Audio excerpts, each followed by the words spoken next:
오늘은 어버이 주일로 지키고 또 세상에서도 어버이 날이기도 합니다. 예배에 참석해서 함께 말씀을 듣고 은혜를 나누는 우리 사랑하는 성도들, 가정, 또 연로하신 부모님, 자녀들에게 하나님의 크신 은혜와 예수 그리스도의 평화가 함께 하시기를 주님의 이름으로 축원합니다. 어버이날입니다. 주변에서 들려지는 이야기들은 그렇게 별로 좋지를 않아요. 특히 자녀들이 부모를 학대한다는 이야기는 우리의 마음을 더욱 아프게 합니다. 부모의 은혜를 모르는 사람을 가리켜 금수만도 못한 놈. 금이라고 하는 것은 날짐승을 이야기하고 수는 들짐승을 이야기합니다. 하늘을 날아다니는 새들보다, 들에서 돌아다니는 짐승들보다 못한 것이 부모의 은혜를 모르는 사람입니다. 춘천지법은 지난 4월 29일 날 40대 A씨에게 최모씨로 알려져 있는데 징역 1년 6개월을 선고했습니다. 이 최씨는 지난 2018년부터 부모를 폭행하기 시작했다고 해요. 그래서 여러 차례 경찰에 고발이 되고 구속이 됐는데 그때마다 부모들이 찾아가서 처벌을 원하지 않습니다. 우리가 아들을 잘못 키우고 그렇다며 선처를 호소했다고 합니다. 그런데 이 48세 아들이 지난해 3월 달에 아버지 술 좀 갖다 달라고 그랬는가 봐요. 그랬더니 아버지가 안 갖다 줬대요. 그랬더니 아버지가 술 안 갖다 줬다고 아버지를 때리고 말리는 엄마를 때리고 그리고 어느 정도였는가 하면 며칠 뒤에는 끓는 주전자에 물을 아버지 머리에 부었다 그래요. 이게 사람일까? 성경은 이런 아들들에 대해 뭐라고 이야기하고 있을까? 출애굽기 21장 15절은 자기 아버지나 어머니를 치는 자는 반드시 죽이라. 이것이 하나님의 명령이고 성경의 가르침입니다. 하나님의 생명이 우리에게 들어올 수 있었던 것은 아버지와 어머니를 통해서였어요. 어떤 이유에서도 부모에게 폭행을 행하는 사람은 사람일 수가 없습니다. 사랑하는 성도 여러분, 자녀가 5이고 10이라도 어느 자식 하나 남주기 싫다는 것이 그것이 부모들의 마음입니다. 그런데 부모는 딸랑해야 아버지 어머니 두 분인데 아버지 어머니 모시기 싫어서 형제들이 서로 다투는 모습은 우리들의 마음을 아프게 합니다. 물이라고 하는 것은 높은 곳에서 낮은 곳으로 흘러갑니다. 부모의 사랑은 언제나 자녀들에게로 흘러 내려갑니다. 반대로 부모님을 향한 자녀의 사랑이 바로 효도입니다. 어버이 주일 설교 누가 들어야 될까요? 연로하신 부모님을 모시고 살아가는 젊은 부부들이 들어야 합니다. 저도 39년생 어머님이 살아계시니 저도 어버이 주일 설교를 들어야 할 사람 중 하나입니다. 사람은 사회적 동물이라고 말합니다. 그 이야기는 사람은 혼자 살 수 없다는 말이죠. 가정은 학교입니다. 내가 태어나는 그 순간 처음으로 입학해서 배우는 학교가 바로 가정입니다. 태어나고 어렸을 때는 부모의 돌봄과 사랑 속에 살아가는 거고 부모가 연로하고 나이가 들어서 홀로 삶을 살아갈 수 없을 땐 자녀들의 돌봄을 받으며 살아가야 합니다. 가정에서 부모와 형제와 처음 관계 맺는 모든 사람들은 참으로 소중한 사람들입니다. 이 관계라고 하는 것은 음식의 맛과 같아요. 식당에 가서 음식을 먹었는데 에이씨, 음식이 맛이 없으면 투덜투덜거리고 나오잖아요. 맛없다고. 관계는 이 잘 유지를 해 가야 합니다. 부모와 형제는 가족이라고 하는 한 배를 타고 있어요. 그런데 이 안에서 갈등이 벌어질 수 있습니다. 싸울 수 있어요. 다툴 수 있습니다. 내가 나갈 수도 있고 쫓아낼 수도 있고요. 그런데 이 깨어진 관계를 회복하지 못하면 가족 중 누군가 한 사람이 우리보다 먼저 세상을 떠날 때 우리는 가슴을 치고 통곡하며 후회할 수밖에 없습니다. 사랑하는 성도 여러분, 성경들을 읽으면서 자녀를 사랑하라 이런 말씀 들어보셨습니까? 성경 66권 어디에도 없어요. 왜? 자녀를 사랑하라. 모든 부모님은 당연히 내 생명이 물려진 자녀 손들을 사랑하는 것을 알고 실천하기 때문입니다. 출애굽한 이스라엘 백성들이 시내 광야에 모였습니다. 하나님께서 그 자리에 나타나셨어요. 그리고 주신 말씀이 십계명입니다. 나중에 하나님께서 모세에게 2개의 돌판에 십계명을 기록해 주셨는데 이 한쪽에 기록되어진 첫 번째 돌판의 첫 번째 말씀은 너는 나 외에 다른 신들을 섬기지 말라. 하나님만을 살아가라는 거죠. 그리고 또 한쪽에 쓰여진 첫 번째 계명은 내 부모를 공경하라는 명령입니다. 이스라엘은 이 자녀 교육이 아주 대단히 독특하고 철저한 민족입니다. 왜 그렇습니까? 창세기 8장 27절 말씀 보니까 사람의 마음이 계획하는 바가 같이 한번 해볼까요? 어려서부터 악함이라. 어린이는 어리석다라고 하는 단어에서 나왔어요. 그러니까 어린 아이들을 어리석고 미련한 존재라고 생각했기 때문에 이 아이들을 철저하게 가르치는 것, 이것이 부모의 역할이었습니다. 심지어 채찍, 매를 대서라도 아이를 가르치라는 거예요. 잠언 13장 24절 매를 아끼는 사람은 자식을 미워하는 부모다. 잠언 23장 14절 아이는 채찍으로 때려도 죽지 않는다. 채찍으로 때리면 아이의 영혼을 구원하는 것이다. 이렇게 성경은 이야기하고 있습니다.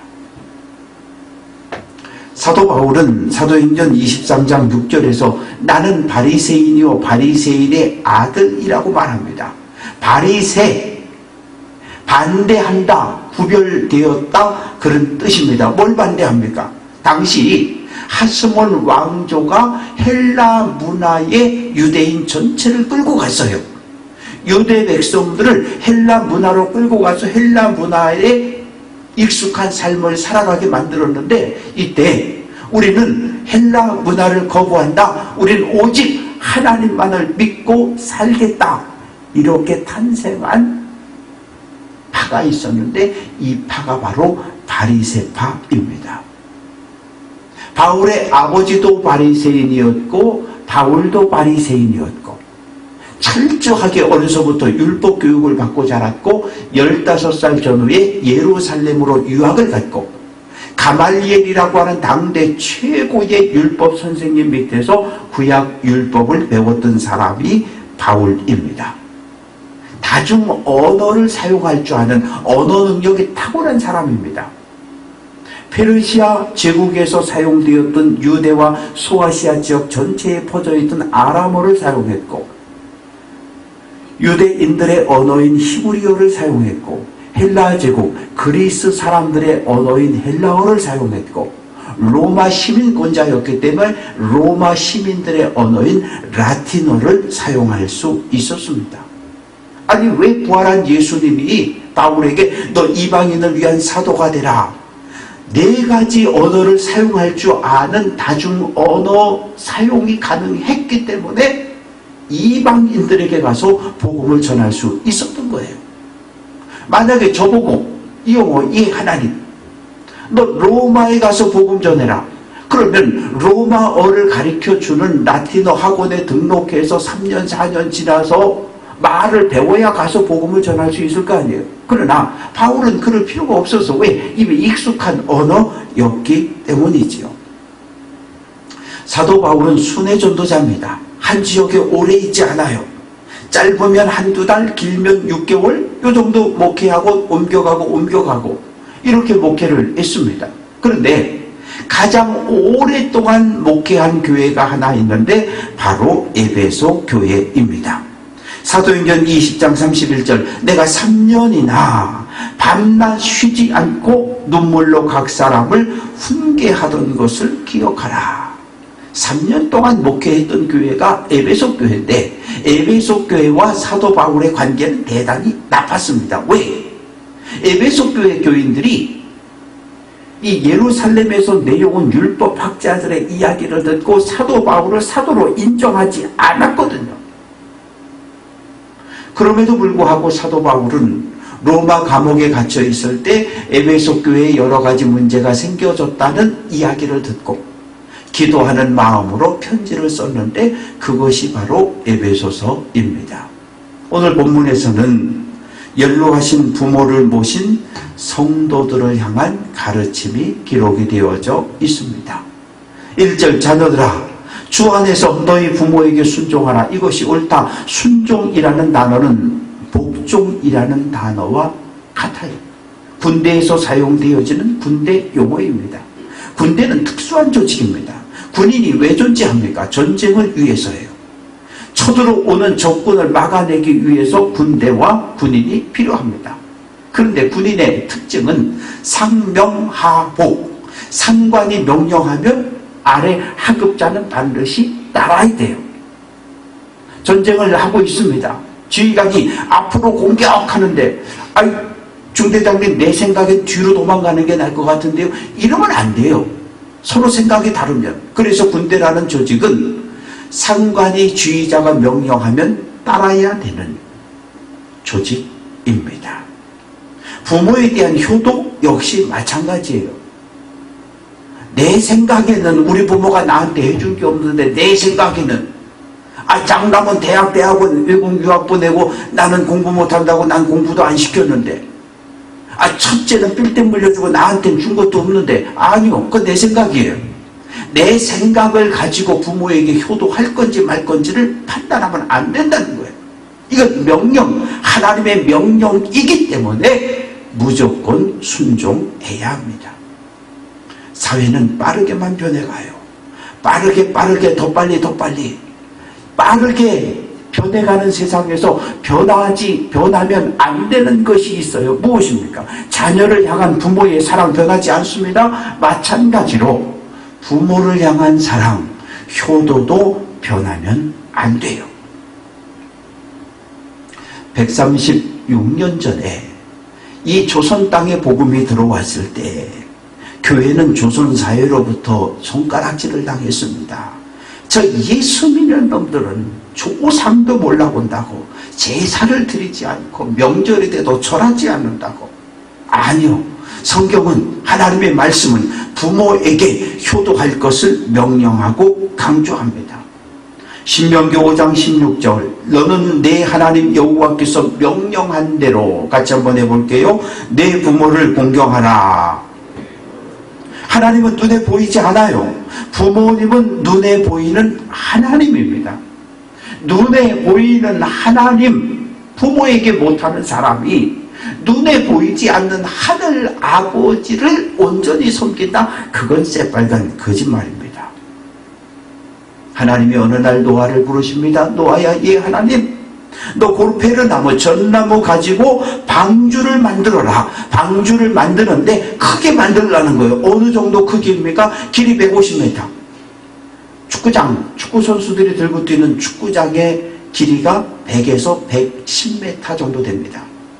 그리고 이 폭이 25m, 그리고 높이가 15m, 대략 한 6층 아파트 높이로다가 그걸 3층으로 막아서 거기다가 부정한 짐승, 정결한 짐승 다 거기다 갖다 집어넣으라는 거예요. 노아가 셈과 함 야벳 세 아들을 불렀습니다. 얘들아, 하나님의 말씀을 들었다. 방주를 지으란다. 이 방주라고 하는 것은 엔진이 없어요. 스스로 움직일 수 없어요.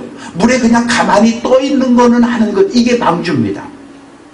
요즘 바다나 강에서 바지선이라고 말하는 것, 그냥 떠 있는 배를 바지선이라고 말하는 것, 이게 방주예요. 하나님이 움직이셔야 돼요. 세 아들에게 내가 하나님의 음성을 들었다. 하나님이 날 보고 방주를 지으란다. 얘들아, 나 좀 도와줄래?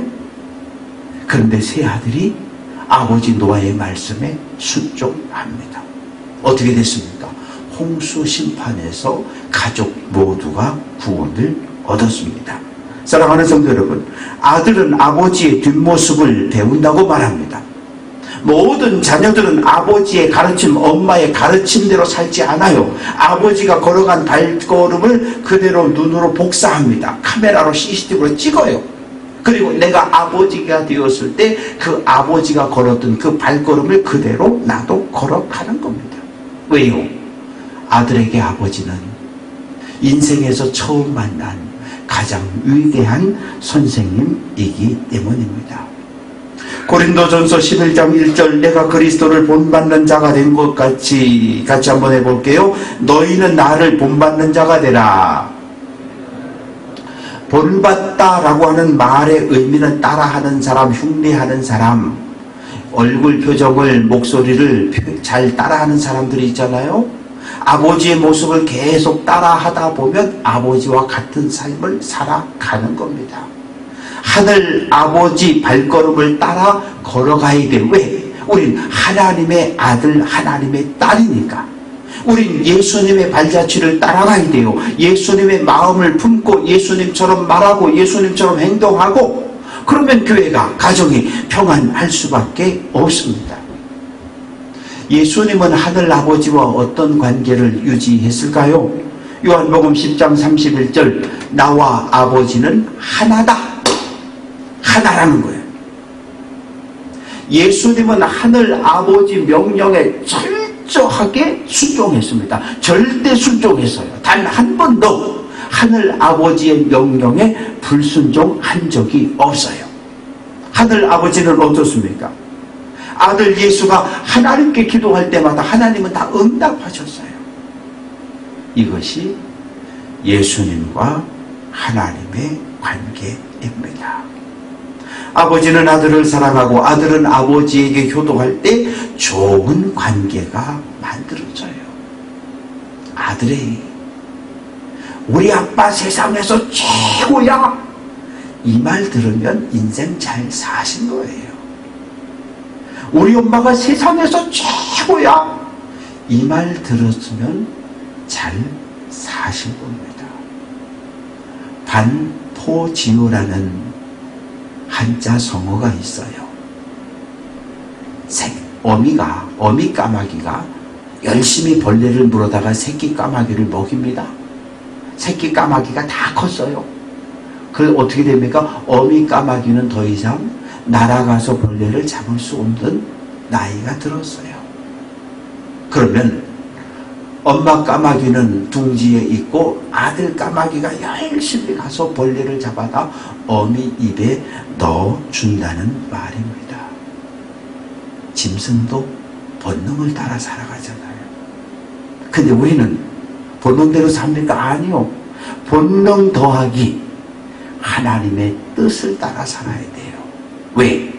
창세기 1장 27절, 하나님이 자기 형상 곧 하나님의 형상대로 누구를? 사람을, 우리를 창조하셨다고 말합니다. 우리는 하나님의 형상을 가진 하나님의 백성이기 때문에 하나님의 말씀을 따라 살아가야 해요. 가족이라는 게 뭡니까? 가족도 싸우잖아요. 안 싸운 가족이 있어요? 그거 이상한 가족입니다. 부부도 싸우고 부모 자녀도 싸워요. 싸우고 나서 문 열고 뛰쳐나가요. 부부는 옛날에 차 한 대밖에 없을 때는 싸우면 서로 차키 들고 먼저 뛰어나갔어요. 가족은 뭐예요? 싸우고 전화해서 여보 미안해 밥 먹자. 그러면 들어오는 게 같이 밥 먹고 또 웃고 같이 삶을 살아가는 게 그게 가족입니다. 부모와 자녀 가족이잖아요. 때로는 부모가 자식이 마음에 안 들 때 있어요. 너 내 새끼 안 해. 아이씨 뭐 아버지 엄마 이럴 수가 있냐고. 그럴 수 있어요. 그래도 또 엄마 아빠 전화해서 또 모이면 밥 먹고 이게 가족이잖아요.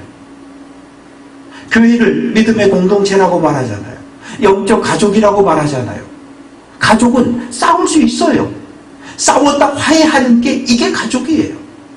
싸웠는데 화해를 못했다. 그건 가족이 아니란 말이에요. 하나님의 이름으로 세워진 주님의 몸인 교회, 우리 믿음의 공동체, 영적 가족들입니다.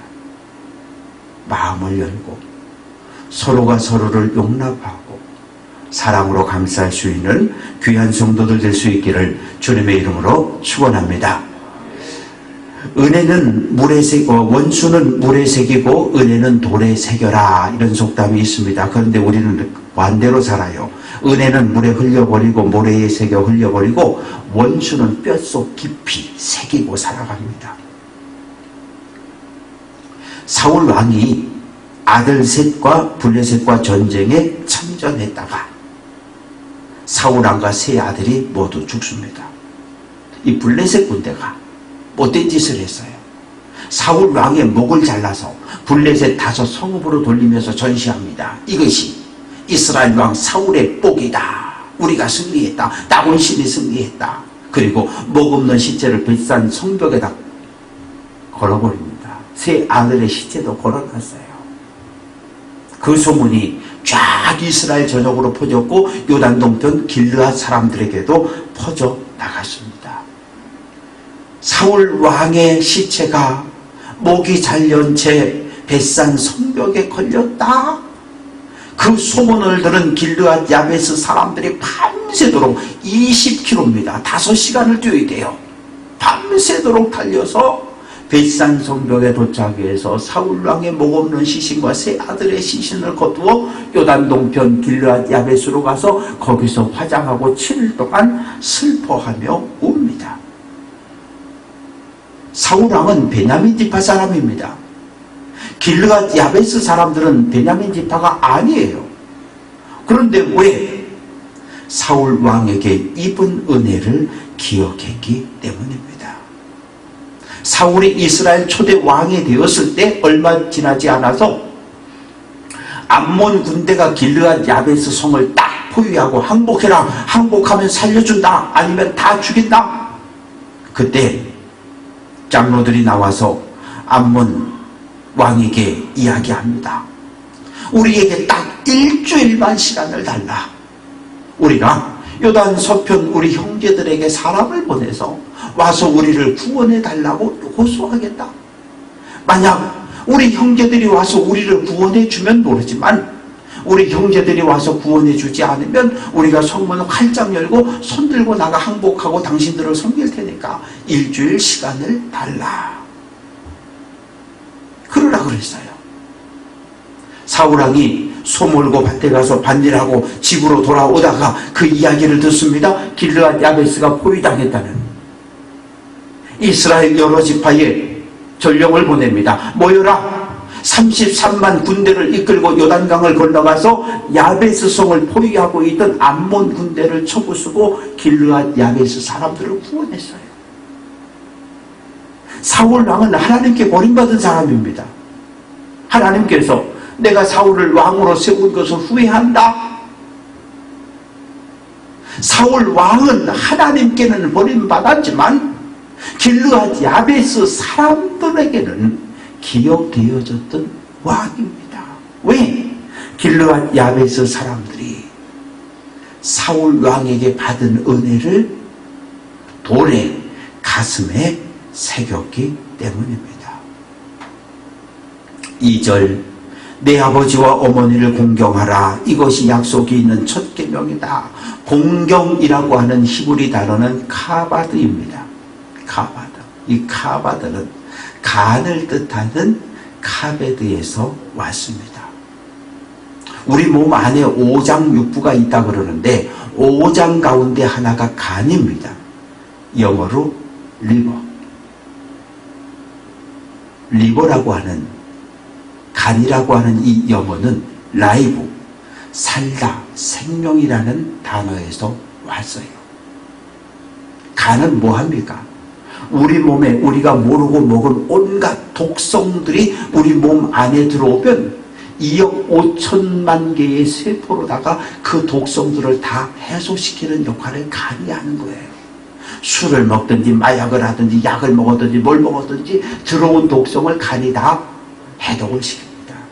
간이 병들면 사람이 몸이 아파요. 간이 죽으면 사람은 살 수 없습니다. 부모를 공경하라. 이 말은 이 간이라고 하는 장기가 내 생명과 연결되어 있어서 우리가 간이 병들었다 그러면 막 안절부절하고 건강 회복을 위해서 애쓰는 것처럼 그런 마음 가지고 부모에게 효도하라는 말입니다. 예수님은 아버지 요셉이 죽고 나서 목수일을 하면서 어머니 마리아와 동생들을 돌보았습니다. 당시 목수라는 삶은 가장 가난한 직업이었어요. 하루 종일 중노동에 시달려야 하고 나라에서 부르면 가야 하고 그리고 수입은 별로 시원치 않았습니다. 예수님 십자가에 못 박힌 상태에서 어머니를 염려합니다. 요한복음 19장 27절 그 제자 요한에게 이르시되 보라 내 어머니다. 그래서 사도 요한이 어머니 마리아를 그때부터 봉양하는 거예요. 주 66년 로마에 1차 유대 독립운동이 벌어졌고 로마 군대가 예루살렘으로 진격하자 요한은 어머니 마리아를 모시고 배를 타고 어디로? 에베소로 건너와서 마리아가 이 세상을 떠날 때까지 모셨습니다. 부모에게 효도한 자녀에게 주어지는 하나님의 약속이 있습니다. 3절 이로써 내가 잘되고 땅에서 장수한다. 잘된다라는 말은 막힘이 없다는 말이에요. 혈관이 10% 20% 막혔을 땐 표가 안 나요. 70% 이상 막히면 문제가 생겨지기 시작합니다. 하나님과 나 사이에 막힘이 없어야 되고 부모와 자녀 사이에 막힘이 없어야 되고 성도와 성도 사이에 막힘이 없어야 합니다. 장수한다는 말은 길어진다는 거예요. 뭐가 길어진다는 거예요? 자녀 손들이 끊어지지 않는다는 거예요. 자녀 손들이 번성한다는 거예요. 부모에게 효도할 때 하나님과 이웃들과 좋은 관계를 맺고 유지하고 살아갈 수 있고 또 하나님의 은혜로 자녀 손들이 번성하는 놀라운 은혜가 있습니다. 미국의 임상심리학자인 메리 파이퍼라는 사람이 있어요. 부모에 대한 사랑은 곧 자기 미래에 대한 사랑이다. 이렇게 이야기를 했습니다. 부모님에게 생명을 물려받았고 부모님에게 믿음을 물려받았습니다. 그러면 당연히 부모에게 대갚아야 돼요. 사랑으로, 효도로. 잠언 24장 25절 네 부모를 즐겁게 하며 너를 낳은 어미를 기쁘게 하라고 말합니다. 콩 심은 데는 콩 나고 팥 심은 데는 팥 나요. 씨는 뿌린 대로 거두는 것이 자연의 법칙입니다. 부모가 사랑으로 심었으면 자녀들은 효로 되갚는 것이 진리입니다. 나는 연로하신 부모님에게 함부로 하면서 어린 자녀들에게 효도를 기대한다? 그건 안 돼요.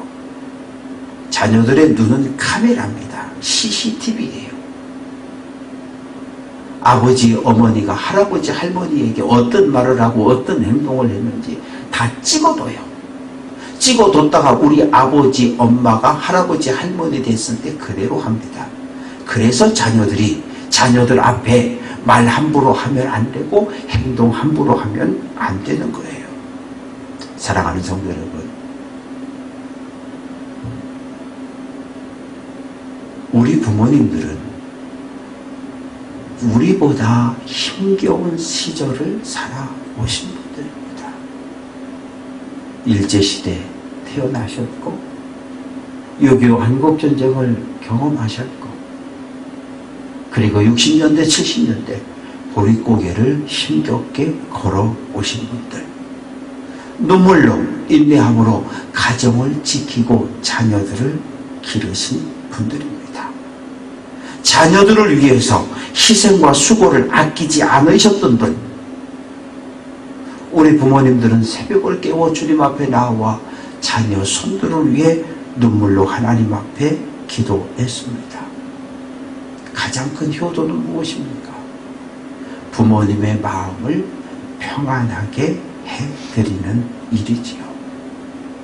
교회 공동체, 영적 가족입니다. 교회 안에도 어르신들이 많이 계셔요.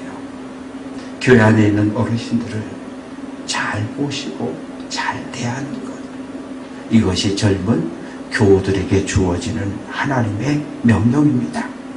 바라고 소망하는 것은 부모님께 효도함으로 하나님 말씀에 순종하고 자녀들에게 믿음을 물려주어서 하나님의 복을 받는, 하나님 보시기에 좋은 믿음의 가문들을 든든히 세워갈 수 있는 귀한 성도들 될 수 있기를 주님의 이름으로 축원합니다.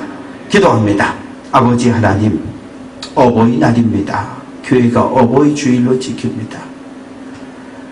아버지 계시지 않았다면, 어머니 계시지 않았다면 이 땅에 올 수 없었습니다.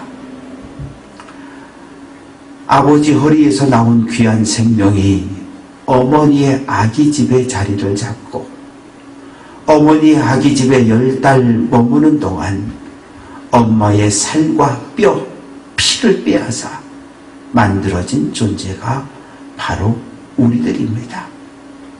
낳아주시고 길러주신 부모님의 은혜에 감사하는 귀한 성도들 되게 해 주옵소서. 부모님의 마음을 아프게 하는 일이 없도록 지켜주시고 부모님을 편안케 하고 부모님께 효도함으로 하나님의 약속, 이 땅에서 형통하고 장수하는 놀라운 은혜가 있게 해 주옵소서. 하나님, 가정과 병원, 요양병원에서 투병 중인 연로하신 부모님, 성도님들이 있습니다. 하나님, 오늘도 치료하는 손길로 붙잡아 주시고 회복시켜 주옵소서. 예수 그리스도의 이름으로 기도합니다. 아멘.